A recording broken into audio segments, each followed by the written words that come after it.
What's up, guys? I'm gonna go over the last two Golaloons I did 2 wars ago. Give a breakdown of how I did it and why I did it.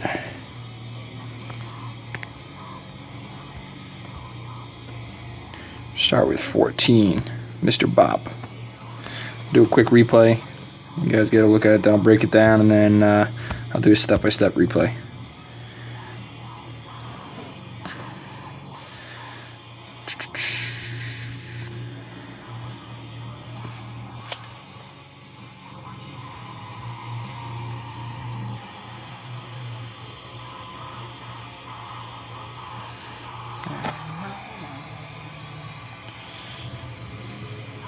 One thing I want to point out is I put my my minions at the corner. I always like bringing a handful of minions.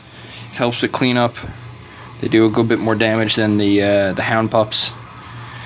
It also helps with trash, getting corners and stuff like that. Because if you're just left with balloons, sometimes all your hound pups die. Yeah, wasting time running the corners, it's worthless. All right, let's just take a look at his base and see how I broke it down. This one was relatively easy Golaloon. Things I look for: exposed ARDs, they're all on the outer edge. How easy is it to get the queen, and how easy is it to get the clan castle all at the same time? So now, looked at this, I thought, it'd be easier just to kill a clan castle solo before I engaged it with the golem. I mean, that usually helps a lot because the golem can't tank everything. Another thing I looked at is how I would take out a second one of these air defenses without doing the 2 lightning, 1 earthquake combo. So I'd opted in for hogs. I actually forgot to use my my giant for that, to tank for it, but it worked out in the end. So real quick, how I got to decide to deploy where I did. So now, looking at the ranges, that's the thing you got to look at. Ranges of all these defenses. See how much your golem can tank. So I deployed them right over here, right on that square. And yes, that exact square, I actually did zoom in to make sure I deployed it right on that square. It is important to the down to the last square where you deploy your golem. I mean, this one was easy because it was an open defense, but when you want to get it to a certain wall, when defenses are just on the edge of the wall and you want your golem to tank it so your wall breakers can bust in, or you want to tank for your wizards hitting the outside trash buildings, it's really important. So I just dropped them right there, get them real quick to the cannon. I dropped 1 wizard first to start attacking that. Then I dropped my king. Then I dropped another wizard. Then I dropped my queen. I did it in that way because usually I wait for royals to the end to wait till the trash buildings are cleared out. But since this was such an easy funnel, I went for it. I used a jump spell because it was the only way to get to the queen. That's also why I opted for hogs instead of the usual lightning earthquake.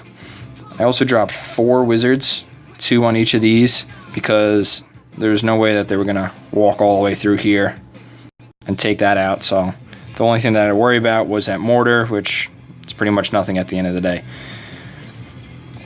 So yeah, the king was able to take that out, no problem. Now as far as hounds, the why I deployed them where I did. So I went for this air defense because something I looked at was the sweeper. Also, it's right next to my kill squad. I don't want to, you want to stick with your kill squad when you're deploying your hounds. Keep them as close as possible. When troops are together, it's a lot better. They last a lot longer. They're stronger together, obviously. So I just put 1 here and 1 here just to get it going real quick. Sometimes I'll put it across the map to soak up some traps, but that's not necessary, especially on a base like this where your hound's not going to be taking a lot of air defense or a lot of hits from the air defense. I mean, that's all right. The thing's going to die quick. You send 3 loons at it, it's going to die almost instantly. Now, the way I deployed was I put, I believe, 3 on each defense. And sometimes you could put 2, 3, depending on how the pathing's going to go. So I put 3 because the way it was going to work is I went from this side and worked this way. So I want them to go like this. Make sure everything's right. I want them to come in like this. I want them to take out these defenses first, and work their way towards the inside of the base. This defense was taken out by Golem. This was taken out by Queen, Wizard, and Golems and whatnot. So they're going to work their way this way to the next air defense. You want them to follow behind the hounds. So that's why I deployed right from left. You know, sometimes you'll make this side heavier than the other, just so that it takes the defenses out quicker. Some will go to the middle. Let's erase this. So yeah, that's why I deployed the balloons that way. I mean, over here, even though there was some loons that went to this one and then went to this archer tower, I sent one this way, I believe, because it's 1 versus 1. You don't need to stack it. There's only a cannon here, too. You really don't need to worry about it. Your loons that go here are probably going to hit this, or they're going to go straight in. I mean, that'll die before those even decide to go to it. So then, yeah, the 2 hounds came over here. I did 2 hounds, and I went loon heavy, because, again, these air defenses were going to die quickly. I didn't have to dig into it with my loons. I didn't have them have tank for a while, usually being 3. I like taking out 2 air defenses, because I found, especially the higher level town halls, when your royals aren't too big, that they really can't tank 3 of them. The 1-to-1 ratio really doesn't help. It really isn't that great, especially with these higher town hall levels or higher town hall 9s. When you get like queen level 20s, it's really difficult. So yeah, after I did that, I let them blow both them up. Once you get both the air Ds out, it's kind of just up to the game to let it finish out. Problem that I had over here, since, like I mentioned before, is I forgot to drop my giant first.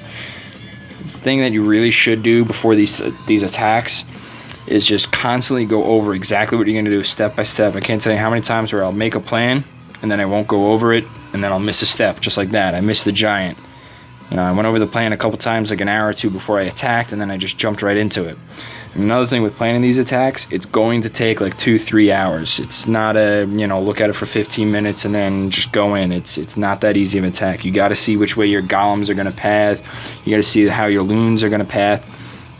And, you know, certain things you won't notice right away in the first 15 minutes. Like, I'll look at a base a couple of times, then I'll realize, oh, that air sweeper is facing this way or that way. And, you know, oh, I could take this one out with hogs instead of just, you know, lightning, and it'll be more efficient. So it's definitely good to review the base a couple of times.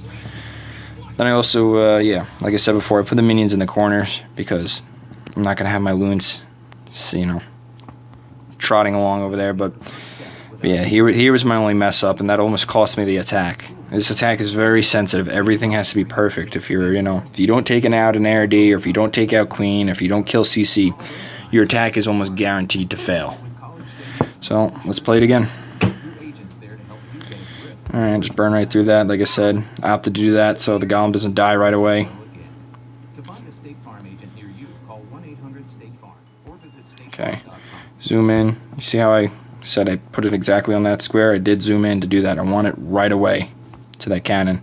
Then I put wizard down to blow up that so king doesn't run over to it. You actually saw the queen turn right before it died. See those 4 wizards up there doing work. King goes in. I waited. I was a little late on my rage. You see, wizard doing his thing up there. It's a little late on my rage for the king, but that's all right. I got it. Then I got my loons and hounds coming in. Another thing I want to mention. You saw the red just hit by the hound. Excuse me. You want the red traps to hit the hounds and the black traps to hit the balloons. You know, on the higher level bases, your hounds are going to take enough damage. Getting another trap on them, it's going to make them die prematurely. I mean, some bases it's okay if you're doing a 3 hound against two ADs. It's all right because maybe you want to soak up some more traps, more damage. See, I only sent 1 right there, and there's only 1 right there. The way I place my rages, you see how they're sitting. The first rage, I try to put it on as much of the defense as possible. You know, I also wanted to make sure I got the expo with the rage because they have a lot of health, so you want the loons to blast right through it. They do a lot of damage. They do shred through balloons since balloons are slow. You know, I didn't use it just for the speed burst. You got to use it for the damage too. You know, if you just use it as a speed, you might as well just take a haste. Now right here, I placed it right on top because my hound was about to die, and I want the pups to get raged. So I'm gonna rage a lot more troops with that popping. Oh, I thought it was gonna pop. Excuse me. That was my prediction, but obviously it was wrong. And now loons are moving in towards center. I thought this guy might be able to help me out a little bit more, but Archer Tower decided to take him out. I'm not too worried about these guys, the skeletons flying in the air, because you got, between minions and pups, they clean them up pretty nicely, and the loons do have a lot of health. It's also nice to try and push through the sweeper, but as you see, I had a hard time, and as you see, that expo took a little while to die, and I had like 4 or 5 balloons on top of it. And the rest, just kind of going. Got my three minions out. Oh, that one died up there. And that's the rest of the attack. Pretty straightforward.